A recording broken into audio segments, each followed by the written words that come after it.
গোশালা দেখা complete.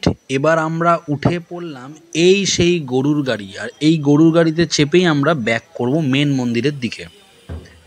ISKCON নিয়ে আমি কয়েকটা জিনিস শুনতে পাই যে ইস্কন নাকি ব্যবসার জায়গা, এখানে নাকি সব কিছুতেই ব্যবসা চলে, সব কিছুতেই টাকা লাগে, সব কিছুতেই পয়সা লাগে।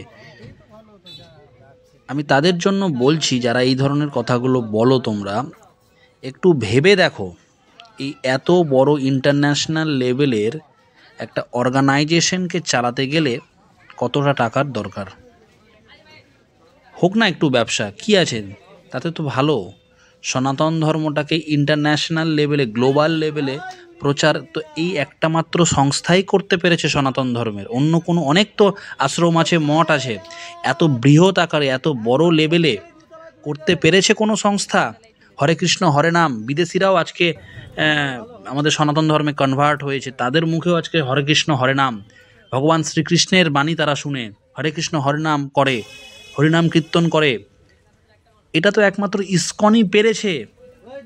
আমেরিকা, রাশিয়া, জাপান, কোথায় না কোথায় ভগবান জগন্নাথ দেবের রথযাত্রা বেরাচ্ছে, এই ইস্কনই তো সেটা করেছে।